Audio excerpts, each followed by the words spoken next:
Carcinomatose peritoneal. Afinal, o que é essa doença?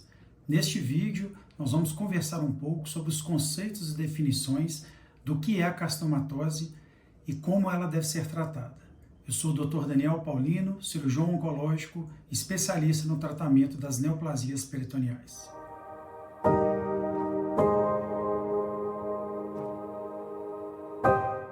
A carcinomatose é uma condição clínica em que células tumorais se espalham sobre o peritônio, uma membrana que reveste os órgãos dentro do nosso abdômen. As neoplasias malignas, elas podem se espalhar para o organismo basicamente por três vias. A primeira delas é a via hematogênica, ou seja, a via sanguínea, quando os tumores penetram na nossa circulação sanguínea e essas células tumorais vão se alojar em outros órgãos, causando o que a gente chama de metástases viscerais. Isso é comum, por exemplo, nos tumores que vão para o fígado, isso é comum para os tumores que vão para os pulmões, então a gente vai chamar esses casos de metástases hematogênicas ou viscerais. Uma outra forma de disseminação é quando as neoplasias se disseminam através da circulação linfática. As células tumorais se desprendem do tumor e vão penetrar na nossa circulação linfática e acabam se alojando nos nossos gânglios, popularmente conhecidos como ínguas. E nesse caso a gente vai ter as chamadas metástases linfáticas ou nodais. A terceira via de disseminação das neoplasias malignas é a via peritoneal. Como que ela ocorre? Células do tumor se desprendem e caem dentro da cavidade peritoneal. E, consequentemente, elas se implantam na superfície desse peritônio, multiplicando-se e formando novos nódulos. Então, a gente vai chamar esse tipo de disseminação de metástases peritoneais, que é popularmente conhecida como carcinomatose peritoneal. É como se o câncer se espalhasse sobre essa superfície, em todo o abdômen, e formasse novos tumores, que a gente chama de implantes tumorais. Esses tumores vão então crescer e vão ocupando a cavidade peritoneal, levando a uma alteração desse peritônio, que é um dos motivos pelos quais os pacientes acumulam água dentro do abdômen, a chamada ascite, conhecida popularmente como barriga d'água. Então esse peritônio ele fica doente, tanto na sua porção que reveste os órgãos, quanto na sua porção que reveste a nossa parede abdominal pelo lado de dentro, e, consequentemente, há esse descontrole da produção de líquido e o paciente fica com esse quadro que a gente conhece como barriga d'água. E a gente vai classificar a carcinomatose basicamente em dois tipos. Existe a carcinomatose que surge diretamente no peritônio do paciente, ou seja, células do peritônio dão origem ao tumor, que vai se espalhar por outras partes desse peritônio, e nesse caso a gente chama a carcinomatose de primária, ou seja, aquela que vem do próprio peritônio. Quando a carcinomatose surge de um outro órgão, por exemplo, câncer de ovário, câncer de intestino, essas células vão migrar deste tumor primário para o peritônio, onde se implantam e formam os novos tumores. Então, quando a carcinomatose não vem do peritônio e sim de algum outro órgão, a gente vai chamar de carcinomatose secundária. E quais seriam os tipos mais comuns de carcinomatose secundária? Bom, existem alguns tumores primários que vão comumente evoluir com carcinomatose. São aqueles que a gente mais diagnostica nos pacientes com essa condição. Uma origem muito comum são as neoplasias ovarianas nas mulheres. Então, o câncer de ovário é a causa mais comum de carcinomatose nas pacientes, principalmente acima de 50, 60 anos. Outra origem muito comum da carcinomatose são as neoplasias do apêndice, em especial as neoplasias mucinosas do apêndice.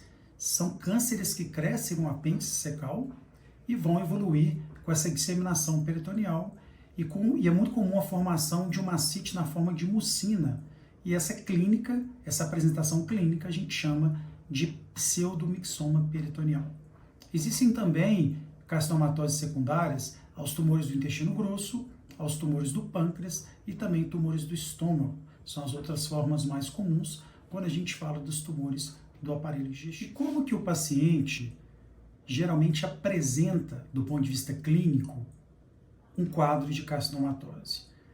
Um achado muito comum é exatamente a formação do líquido, da ascite, que a gente já comentou, mas também esses pacientes vão evoluir com sintomas, muitas vezes inespecíficos, como emagrecimento, né, a perda de peso, a perda de energia, o paciente evolui com um quadro de fraqueza, a perda de apetite, que a gente chama de hiporexia, então esse paciente ele perde a vontade de comer, de se alimentar, e esse paciente acaba ficando num quadro mais debilitado, de acordo com a evolução da doença. Então, quando a gente tem quadros que são diagnosticados em fases mais iniciais, geralmente são sintomas e sinais mais leves e mais discretos. À medida que a doença evolui, é comum a gente encontrar esses pacientes com estado clínico mais debilitado, principalmente com relação a uma grande perda de peso. E como é que a gente aborda o paciente que tem uma suspeita ou diagnóstico de carcinomatose?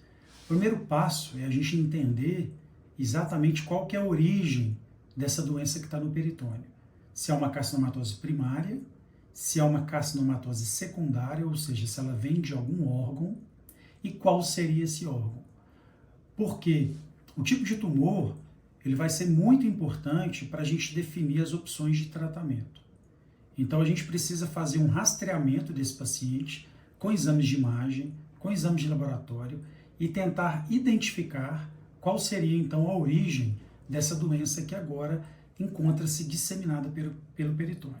Entre os exames mais comuns, a gente vai utilizar os marcadores tumorais. Cada tipo de tumor tende a elevar um tipo de marcador específico no sangue. Então, a dosagem desses marcadores podem dar uma dica, uma orientação de uma possível origem dessa carcinomatose.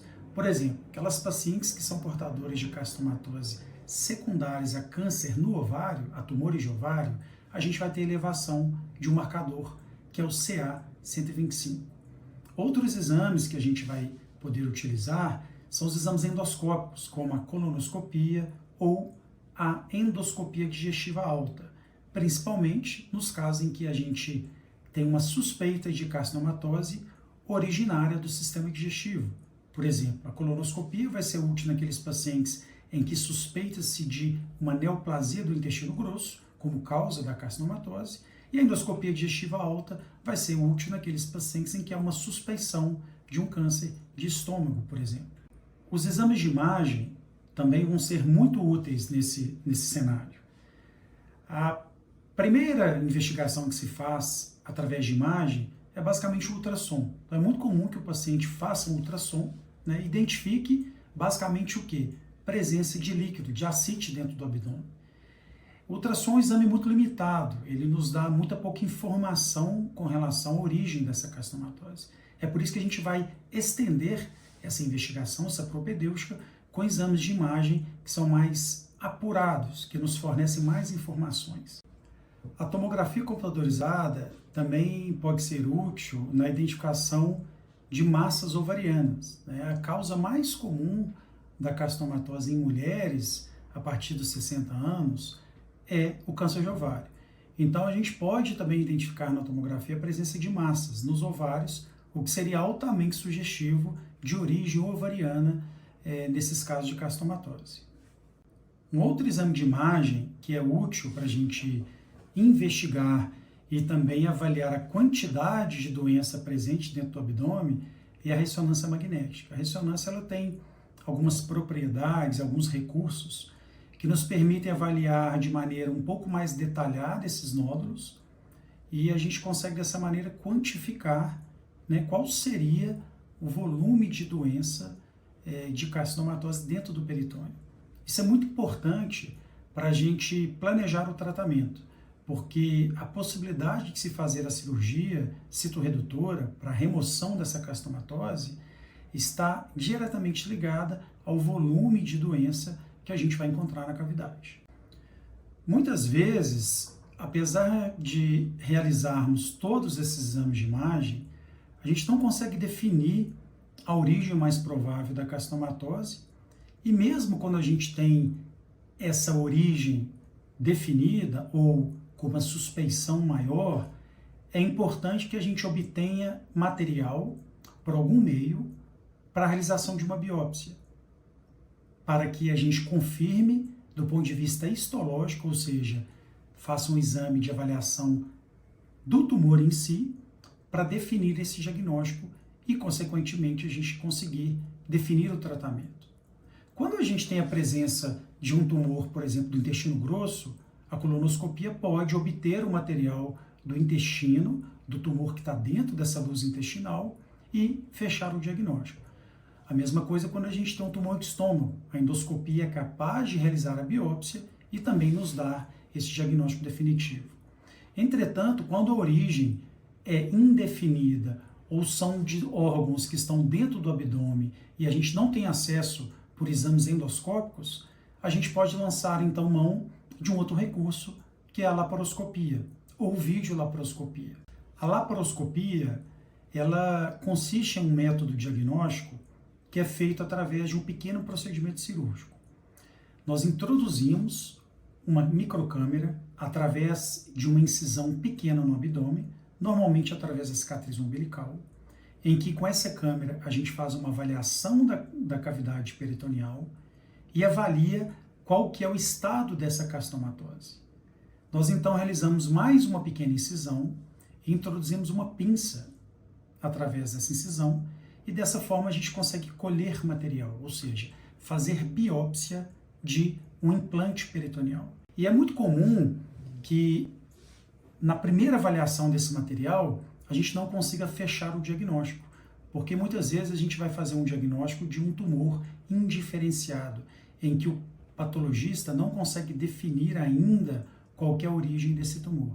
Então, normalmente, e é muito frequente que a gente precise fazer um outro exame sobre esse mesmo material, chamado imunistoquímica. A gente vai utilizar marcadores específicos e o patologista, então, consegue nos dizer qual que é a provável origem desse tumor. E assim, então, a gente vai traçar as metas e as estratégias de tratamento para esse paciente. Alguns aspectos são importantes com relação a essa laparoscopia. Preferencialmente, ela deve ser realizada já pelo médico especialista em castomatose que vá tratar esse paciente. Por quê? Um detalhe importante é onde a gente deve realizar as incisões para realizar a laparoscopia. De preferência, a gente vai fazer essas incisões na linha média, ou seja, na linha do meio do abdômen do paciente. Porque é muito comum, quando a gente passa a câmera através de tubos chamados trocartes dentro da cavidade, as células do peritônio, as células tumorais, podem se implantar nesses locais, nessas incisões. E a gente vai precisar fazer a ressecção dessa área durante a cirurgia de citorredução. Uma vez que a gente faz essas incisões na própria linha média, onde será a incisão da cirurgia definitiva, a gente já consegue ressecar essas topografias onde há risco desses implantes e, consequentemente, a gente poupa o paciente de cirurgias em outros locais do abdômen. Quando, por exemplo, um não especialista faz essas incisões em outros locais na parede abdominal e a gente precisa ressecar, a gente acaba causando defeitos grandes nessa parede. Um outro detalhe importante é que quando a laparoscopia é realizada por um profissional já especializado em castomatose, ele consegue, através dessa avaliação da cavidade, quantificar o volume de doença que existe nesse peritônio. Ou seja, através da videolaparoscopia, a gente consegue definir o volume ou carga tumoral de carcinomatose existente, então, na superfície peritoneal. E dessa forma, a gente vai definir se o paciente é candidato a uma cirurgia citorredutora naquele momento, ou seja, se ele tem um volume de doença em que é possível realizar uma cirurgia já como primeiro tratamento e remover toda a doença peritoneal, ou caso, se o volume de doença for muito elevado, for uma quantidade que não é possível que seja feita a remoção naquele momento, esse paciente então vai ser encaminhado para quimioterapia neoadjuvante, ou seja, ele vai realizar um tratamento quimioterápico primeiro, para que a gente consiga reduzir esse volume de doença e depois, em um outro momento, realizar a cirurgia citorredutora.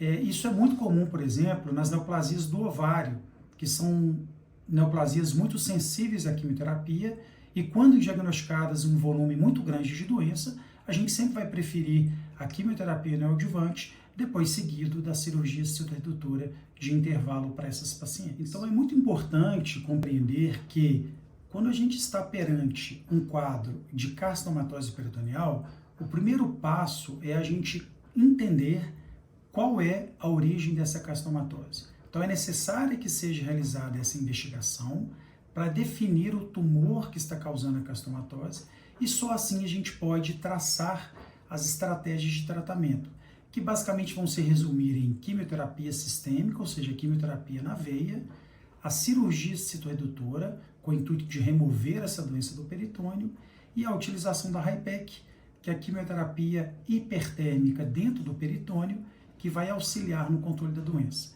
Então é importante que essa investigação seja conduzida por uma equipe especializada em neoplasias peritoneais, para que o diagnóstico seja feito da maneira correta e o tratamento seja instituído também da maneira mais adequada para cada caso.